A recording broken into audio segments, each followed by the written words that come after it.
দিলে আমার টান দিয়েছে আমি যাব মদিনায় মহব্বতে বলো সুবহানাল্লাহ। এই সুবহানাল্লাহ আস্তে বললে হবে না, জোরে বলতে হবে। ঠিক আছে, দিলে আমার টান দিয়েছে আমি যাব মদিনায়। আর ভাগ্য যদি লাগা থাকে যাব আমি মদিনাতে, জোরে বলো। আর ভাগ্য যদি লাগা থাকে যাব আমি মদিনাতে। নবীর আশিক হলে যাব আমরা, নবীর প্রেমিক হলে যাব আমরা সোনার মদিনা। দিলে আমার টান দিয়েছে আমি যাব মদিনায়। দিলে আমার টান দিয়েছে আমি যাব মদিনায়। আল্লাহুম্মা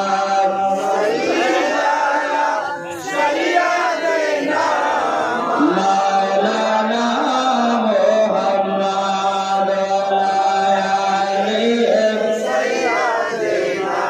মাওলানা মুহাম্মদ সাল্লাল্লাহু আলা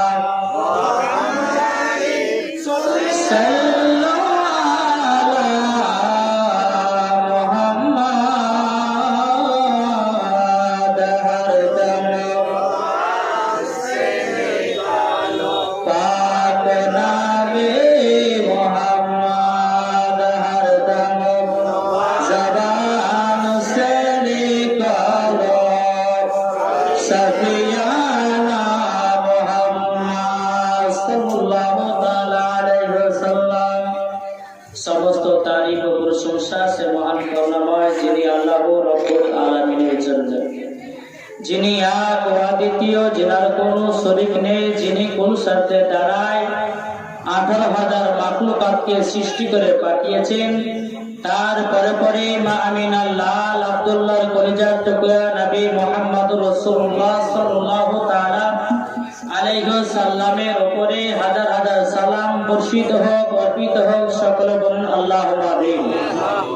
বেরাদার, পবিত্র কোরআন থেকে আপনাদের সম্মুখে একটু আয়াতে কারিমা তেলাওয়াত করেছি। আল্লাহ তাআলা বলেন, আলা ইন্না আউলিয়া আল্লাহি লা খাউফুন আলাইহিম ওয়া লা হুম ইয়াহজানুন। অবশ্যই আপনারা এই আয়াতের মানেটা জানেন, এই আয়াত আপনারা শুনেছেন। বলার উদ্দেশ্য হলো এটাই যে যিনারা আল্লাহর ওলি হয়ে যায় তিনাদের ইহ জগত ভয় নাই, পরজগত ভয় নাই। বেরাদর ইসলাম, তবে আল্লাহর ওলি ওয়াজ করার আগে আপনাদেরকে ঈমান ও আকীদা কিছু ওয়াজ করব, শুনতে রাজি আছেন? বলুন বলুন। নামাজ যদি আমরা পড়ি, যদি আকীদা ঠিক না হয় তাহলে নামাজ পড়া ঠিক হবে? হবে কি? আর মেন উদ্দেশ্য হলো বেরাদার, এই নাবিকে অন্তরে রাখতে হবে।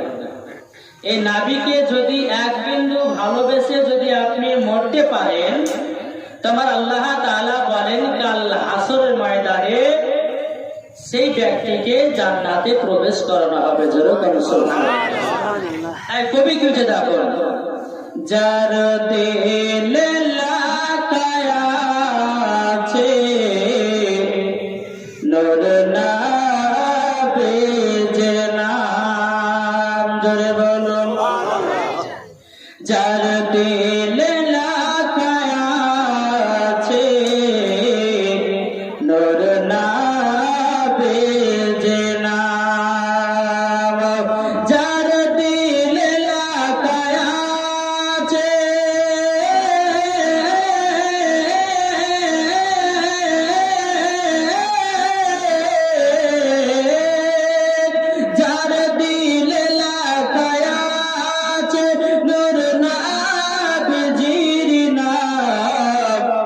সে তো প্রিয় হবে কোরআনে প্রমাণ। মোহাব্বতে বলুন গৌসুল আজম দিলে আছে নবী নাম, গৌসুল আজম দিলে আছে নবী নাম, আলা হযরতের দিলে আছে নবী নাম, খাজা মঈনুদ্দিন দিলে আছে নবী নাম, তারা আল্লাহর ওলি হলো,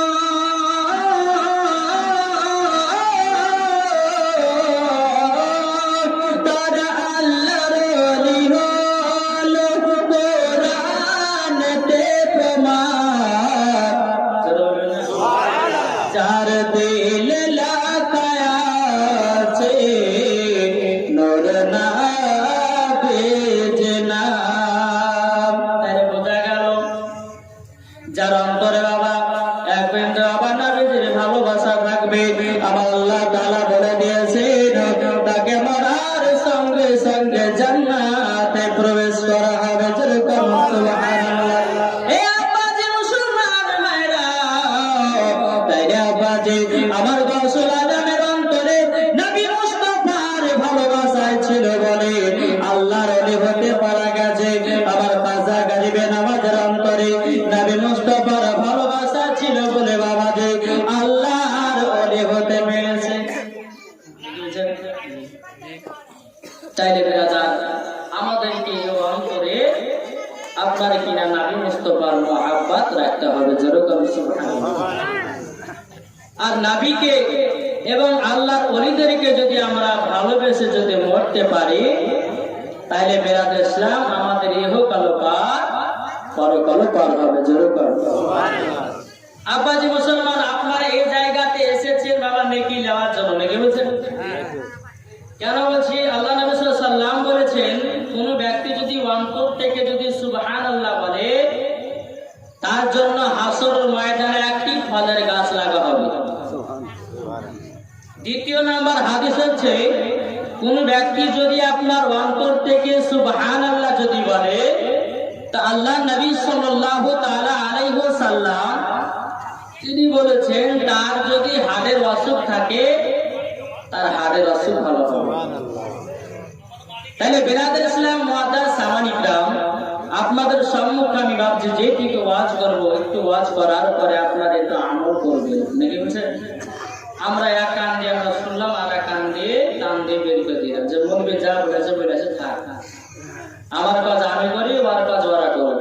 তাই বেরাদার ইসলাম যাই হোক 10 থেকে 15 মিনিট আপনাদের সম্মুখে আকীদা হিসাবে ওয়াজ করে ইনশাআল্লাহ আল্লাহর ওলির ঘটনা বা কোন জীবনী নিয়ে আমি আগিয়ে নিয়ে যাবো। কতর আল্লাহুম্মা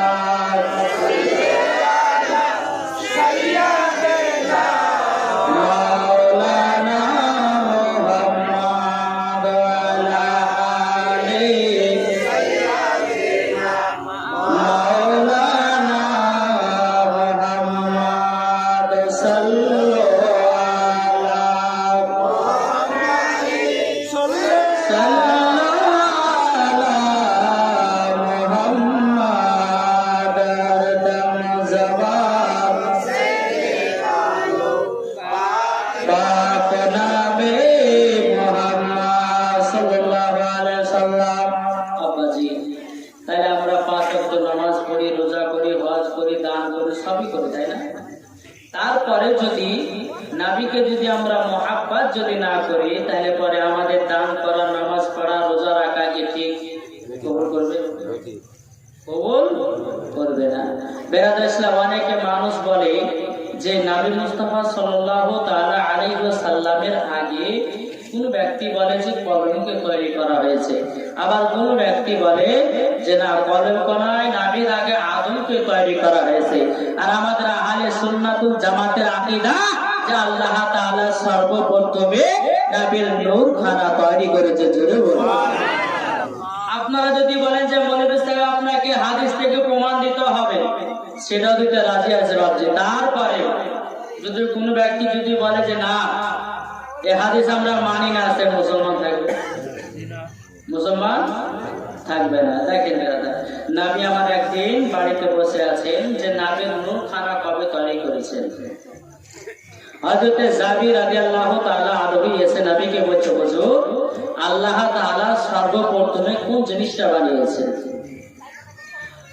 এই দেখেন বেরাদার মাজা সামানিকেরা, নবী আমার বলতেছেন, বলো গো আমার জাবির, তাইলে তুমি শুনবা? জাবির বলছে, জি হুজুর আমি শুনতে চাই। নবী আমার বলতেছেন, ইয়া জাবির ইন্নাল্লাহ তাআলা কদ খালাকাল ক্বাবলাল আসাই নূরা নাবিকা মিন নূরিহি ফাজালা যালিকা নূরা ইয়াদুরু বিল কুদরাতি হাইসু সাল্লাহু লাম ইয়াকুল ফি যালিকা লাকুল্লাহু ওয়ালা কলামুন ওয়ালা জিন্নুন ওয়ালা ইনসুন। নবী আমার বলতেছে, ও আমার জাবির, সর্বপ্রথমে আল্লাহ তাআলা তোমার নবীর নূর খানা বানিয়েছে। তোমার নবীর নূর খানা বানিয়েছে।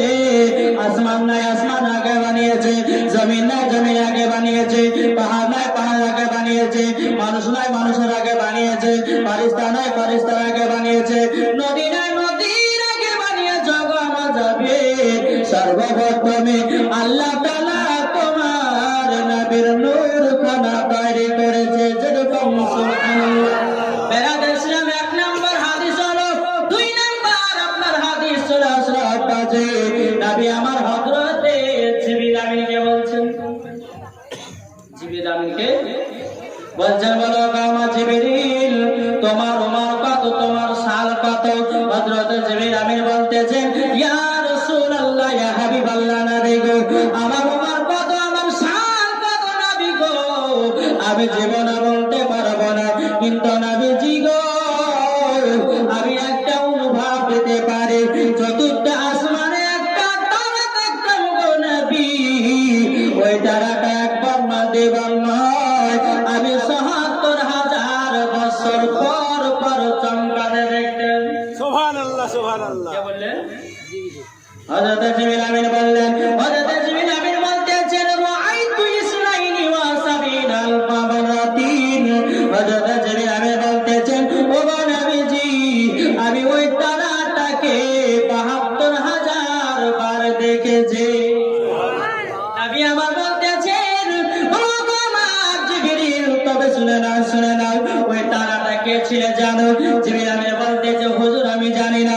তাইলে শুনে রেখে দাও, শুনে রেখে দাও, ওই তারাটা ছিল কে? শুনে নাও।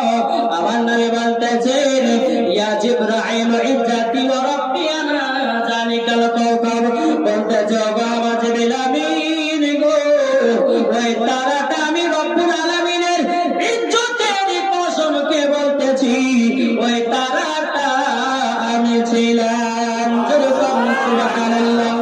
তাইলে বোঝা গেল বাবা, নবীকে আবার হযরতে জিবরিল আমিনের আগে তৈরি করেছে, জান্নাতের আগে তৈরি করেছে, ফারিস্তার আগে তৈরি করেছে, নবী কালামের আগে তৈরি করা হয়েছে।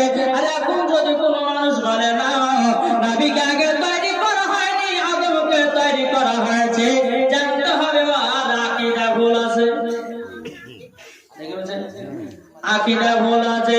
ও আমার সোনা মানিকেরা, ও আমার আব্বাজি মুসলমান ভাইরা, চলুন না বাপ, এই নবীকে যদি আমরা ভালোবাসতে পারি, আমাদের ভালো পার আমরা পরকালে পার হয়ে যাবে। আল্লাহ তাআলা বলতে, ছোট আমার বান্দা বান্দীরা, তবে শুনে না শুনে না, তোমাদেরকে একটা কথা বলে দিই, তোমরা পেছো নবীর জন্য নামাজ, তোমরা পেছো নবীর জন্য হজ, তোমরা পেছো নবীর জন্য নামাজ, তোমরা পেছো নবীর জন্য সারা পৃথিবী। আর বলো বলো গো আমার বান্দা বান্দীরা, তোমরা যদি আমার নবীর সঙ্গে একটু যদি বেয়াদবি করে দাও, তাইলে তোমাদের নসিবে জান্নাত মিলবে না, নসিবে জান্নাত মিলবে না। ও আমার সোনা মানিকেরা, একবার চিন্তা করো আব্বাজি, আজ আমাদের মুসলমানদের উপরে এত অত্যাচার হচ্ছে কেন? চিন্তা করেছেন? মুসলমানদের উপরে এত অত্যাচার হচ্ছে কেন? আল্লাহ তাআলা বলতেছে, ও আমার বান্দা বান্দীরা, তোমরা যখন আমার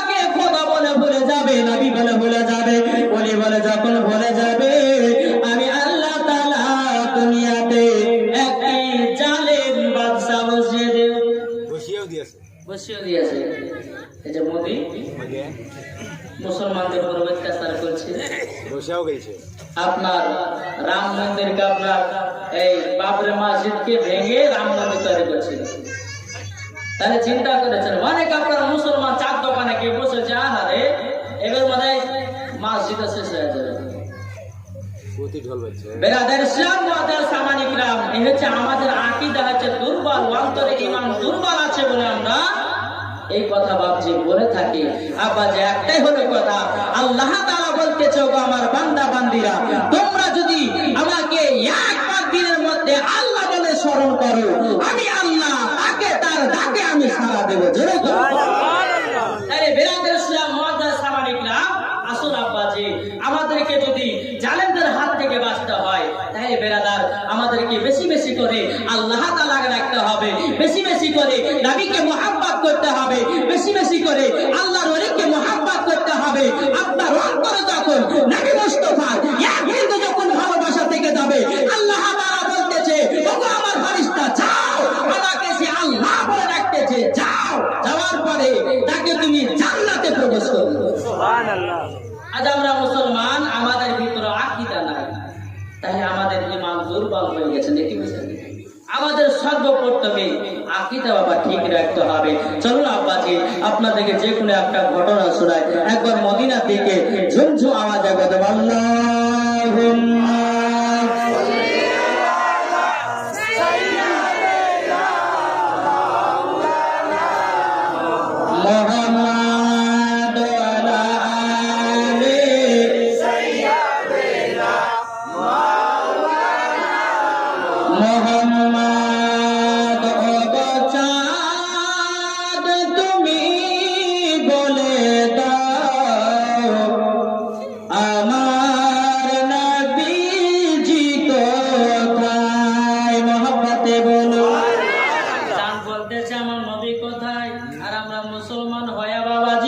মানুষের শ্রেষ্ঠ জীব হয়ে একবার নবীর খবর নিলাম না, তাই চান বলছে ও চাঁদ তুমি বলে দাও আমার নবীজি কোথায়। আকাশের তারা মিটি মিটি কয় নবীর নূরে তারা নিজেকে হারায়। ও গো তারা তুমি বলে দাও আমার নবীজি কোথায়। ও গো চাঁদ তুমি বলে দাও আমার নবীজি কোথায়। লাখো লাখো হাজির সব হজে পাকে যায়, কাবাকে জড়িয়ে বলে নবীজি কোথায়। জোরে বলো ও গো চাঁদ তুমি বলে দাও আমার নবীজি কোথায়। মহব্বতে বলো আব্বাজি আমাদেরকে এই নবীকে মহব্বত করতে হবে। আব্বাজি আমি হচ্ছে মাওলানা ওবায়দুল ইসলাম, এই গজালের ভান্ডার হচ্ছে আমি ভাবছি। যদি বলেন যে 4 দিন জীবনী পেরে একবার গজাল বুঝা দেন, আপনার 4 দিন আপনারা গজাল পার করবে, যেহেতু নিজে গজাল তৈরি করে। বুঝতে পেরেছেন? তো যাই হোক আপনাদেরকে কিছু ঘটনা শোনাতে হবে। একবার মদিনার দিকে 3টি লাইকে ঝুমঝুমাতে ধরবো আল্লাহুম্মা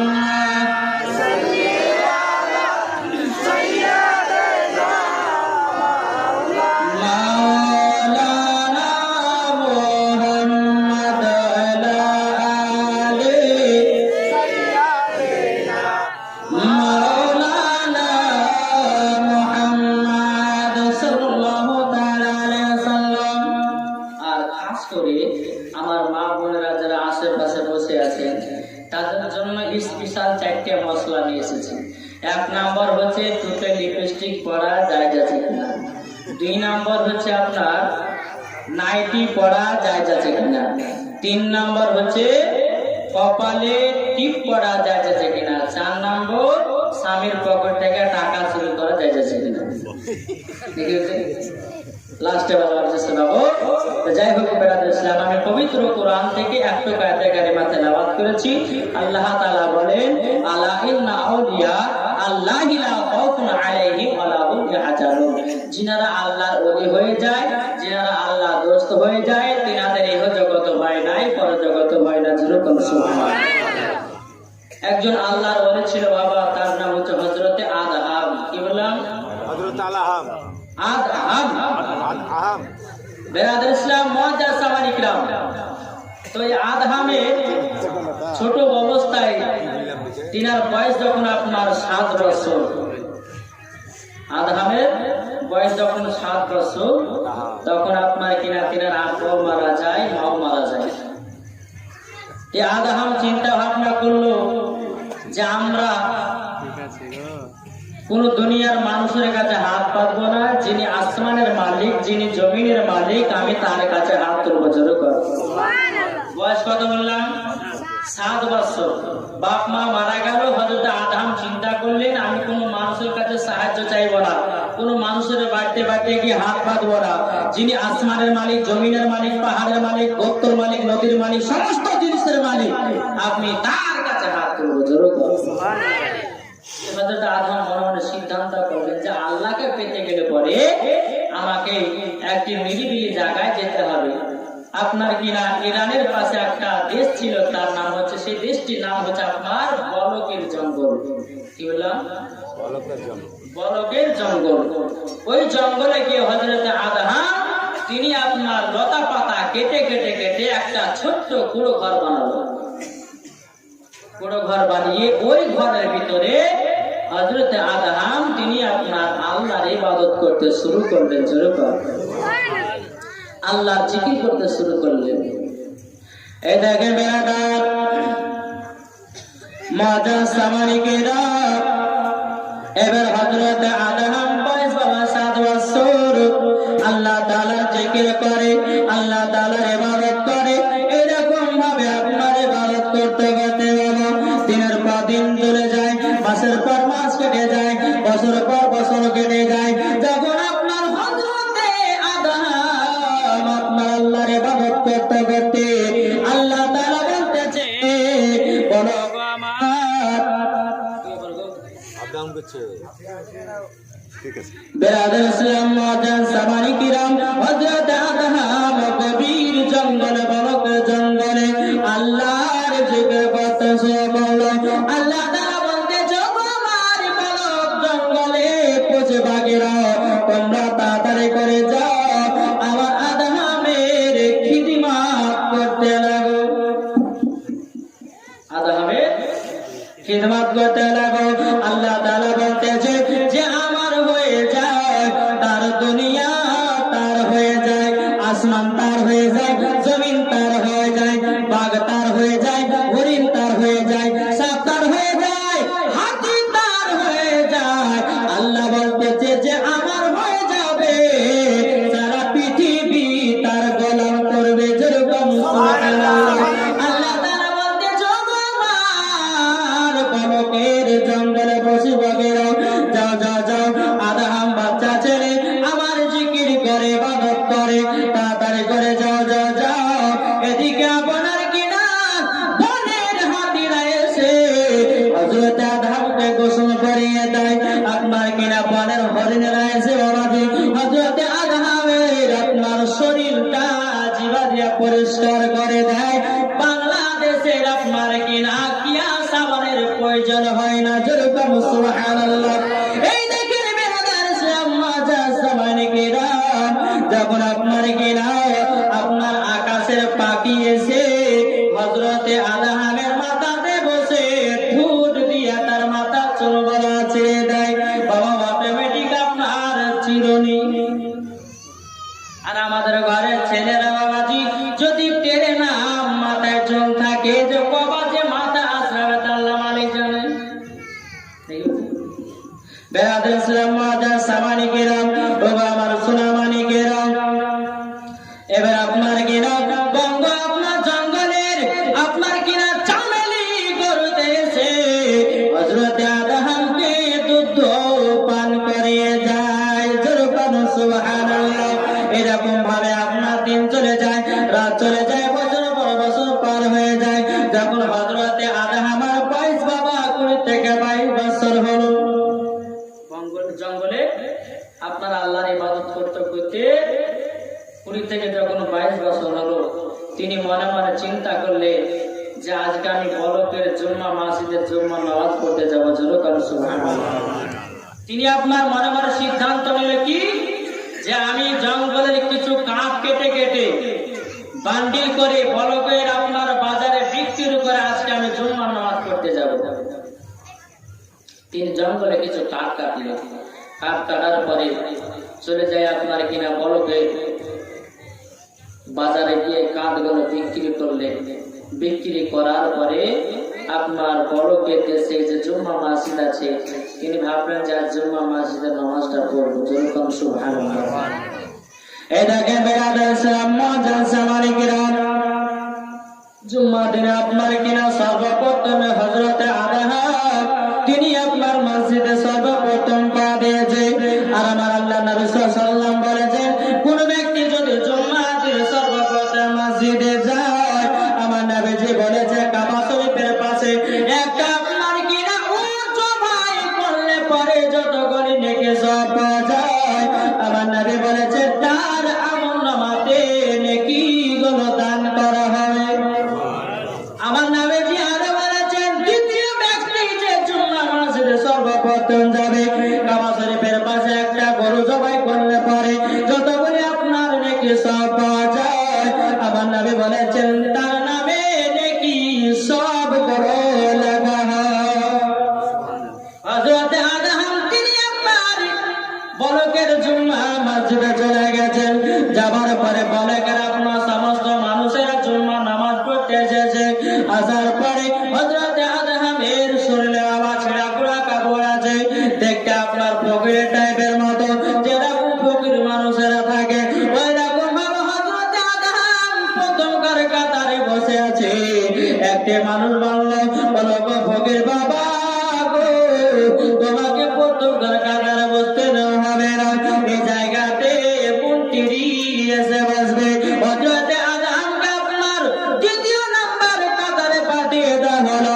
দ্বিতীয় নাম্বার কাতারের লোকেরা বলল, ফকির বাবা এই জায়গাতে মন্ত্রীর ছেলে বসবে। এরকম আপনার কিনা হযরতে আদহামকে আপনার ফেলতে ফেলতে ফেলতে বাবা যে লাস্টে কার কাতারে পৌঁছায়া দিল। সুবহানাল্লাহ। লাস্টে কাতারে আপনার পৌঁছে দিল। তাহলে আব্বাজি এটা আমাদের হাদিসে আছে নাকি? হ্যাঁ? যে একজন ব্যক্তি যদি কাতারের সম্মুখে যদি বসে থাকে, তাকে খেলাতে বসে দেবো বাবা যে নাই নাই না। কিন্তু হযরতে আদহামের মনটা আপনার খারাপ হয়ে যায়। জুম্মা নামাজ আপনার আদায় করে আপনার আবার গুটি গুটি পায়ে আপনার চলে যাচ্ছে বলকের জঙ্গলে। যাওয়ার পরে আল্লাহর ইবাদতে পাগল হয়ে যায়, আল্লাহর ইবাদতে পাগল হয়ে যায়, আল্লাহর জিকিরে পাগল হয়ে যায়। আল্লাহ তাআলা জিকির করতে করতে বাবাজি হযরতে আদহাম তিনি বাবা শুয়ে পড়েছে। আল্লাহ জিকির করতে করতে তিনি শুয়ে পড়েছেন। যেমন আওয়াজ হয়ে যাবা, তিনি আপনার স্বপ্ন দেখছে। কি স্বপ্নের মাধ্যমে হযরতে খিজির আলাইহিস সালাম তিনি আপনার স্বপ্নের মাধ্যমে আসার পরে বলতেছে, তুমি খুবই দুঃখ কষ্ট পেয়েছ নাকি? তখন বলতেছে আপনি কে? বলে আমি হলাম হযরতে খিজির আলাইহিস সালাম। বলে হ্যাঁ, দুঃখ কষ্ট পাবো, আমি বলকের জুম্মা মসজিদে নামাজ পড়তে গেলাম, আমাকে তারা প্রথমবার কাতার থেকে নিয়ে ফেলতে ফেলতে লাস্টে কাতারে পাঠিয়ে দেয়। হযরত আপনার খিজির আলাইহিস সালাম বলতেছে, বলো আদহাম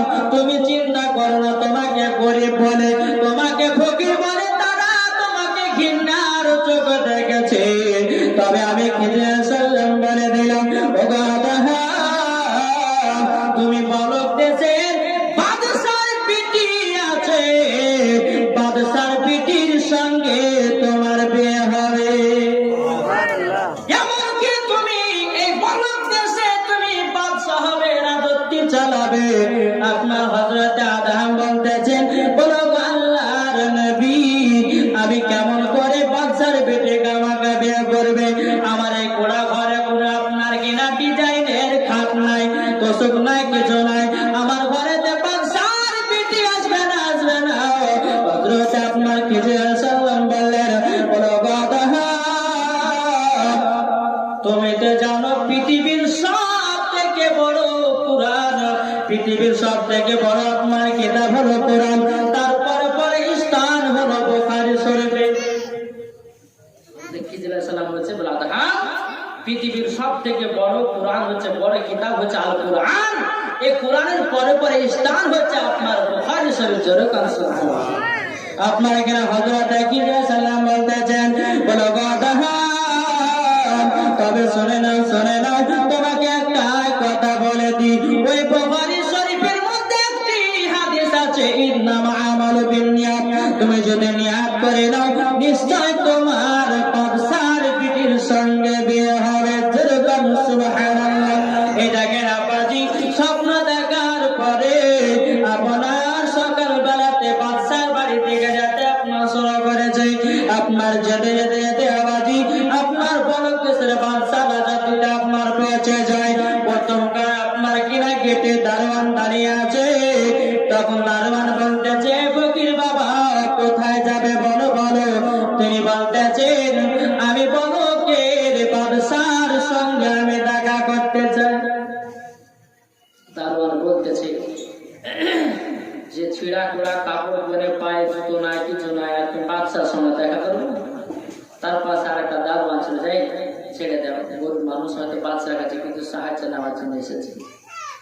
এই দেখে বেদে কথা বলার পরে হযরতে আদমকে আপনার ছেড়ে দিল। আপনার কিনা বাড়ির ভিতরে আপনার প্রবেশ করলো। বাদশা রাজাটি আপনার প্রবেশ করলো। আপনার বাদশা বসে আছে পাঁচতলাতে।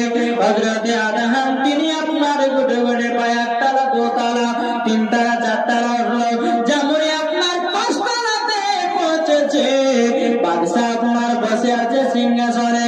তখন আপনার কিনা হযরতে আদম বাদশাকে বাবা সালাম নিবেদন করলেন। বলো গো বাদশা, বলকের বাদশা, আসসালামু আলাইকুম ইয়া বলকের বাদশা। সালাম দেওয়া হলো, সালামের জবাব দেওয়া হলো। বাদশা বলতেছে, ফকির বাবা আমার কাছে কিসের জন্য এসেছো বলো, কি সহযোগিতা করবো। ফকির বাবা বলতেছে, হযরতে আদম বলতেছে, বলো গো আদম তোমাকে। হযরতে আদম বললেন, বলো গো বাদশা গো, আমার কাছে একটা আমি পায়গাম নিয়ে এসেছি। বলে কি পায়গাম? আমার মনের হলো কথা যে আপনার বেটিকে আমি বিবাহ করতে চাই। একজন গরিব মানুষ বাদশাকে যদি বলে যে আপনার বেটিকে বিয়ে করবে, তাহলে খতনা তুলে দেবে আর ভাইয়া আবার হাল করে ওখানে ধুয়ে দিয়ে। এ আপনার বড় গাছের বাদশা বলতেছে, বলে ফকির বাবা তোমার মাথা কি খারাপ হয়ে গেছে নাকি? হযরত আদম বলতেছে, বলকের বাদশা তবে শুনে না, শুনে না, আমার মাথা খারাপ হয় না।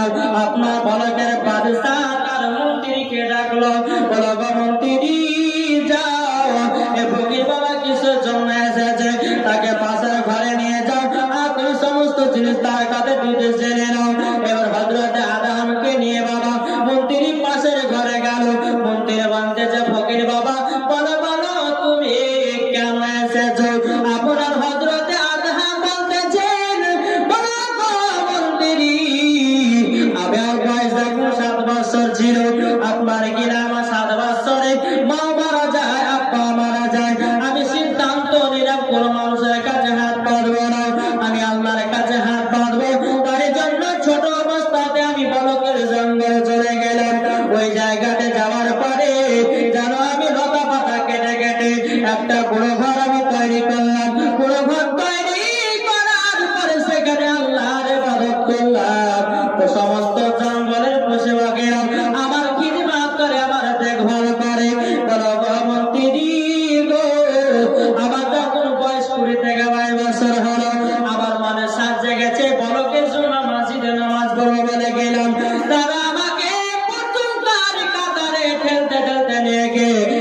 কষ্ট পেয়েছো নাকি?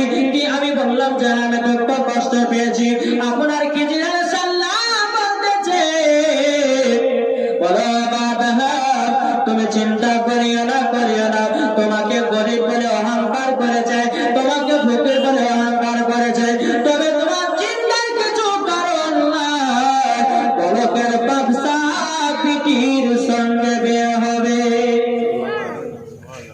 তার জন্য মন্ত্রী আমি এই জায়গাতে বাদশার কাছে বিয়ের পায়গাম নিয়ে এসেছি। যেরকম আপনার মন্ত্রী ভাবছে যে বাদশার বেটির সঙ্গে যদি ফকিরের বিয়ে হয়ে যায় তাইলে আপনার কিনা ইতিহাস তৈরি হয়ে যাবে। এর আপনার মন্ত্রী মনে মনে চিন্তা করলো এ ফকির বাবাকে কেমন করে দেশ থেকে বাড়ি থেকে দেওয়া যায়। এবার আপনার কিনা মন্ত্রী মনে মনে চিন্তা করলো।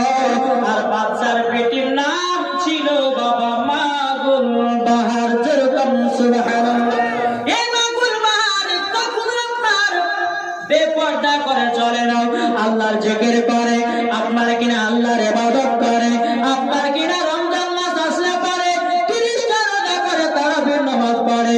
এরকম আপনার বাদশার বিটি মাগুল বাহার এমন বাবা পর্দা নাসিম ছিলেন, জীবনে কোনোদিন পুরুষে তার চেহারা দেখতে পায় না। যেরকম সুবহানাল্লাহ। আর আমাদের ঘরের মা বোনেরা যদি আপনার পুরুষের চেহারা দেখতে না পায় মন ভালো করে না, ঠিক কিনা? এদিকে আমার আপনার মা বোনেরা বাবু এরকম সেরকম আমাদের বসন্তপুরের কথা বলে। এখন আপনার অনেকে আমার মা বোনেরা আছে যে আপনার স্বামী যাচ্ছে মাঠে, আসছে আপনার মাঠ থেকে বাড়িতে, বলে করিমের বাপ, করিমের বাপ আপনি তো মাঠ থেকে আসলেন, তবে দুটি ভাত তুলে খেলেন, বুঝলেন কিনা? তখন আপনার বলতেছে করিমের বাপ বলে রে আমার বিবি মাঠে আমি 3-4 ঘন্টা রোদে পড়ে কাম করে আসলাম, আর তুই এখন আমাকে বলছে যে তুমি ভাত তুলে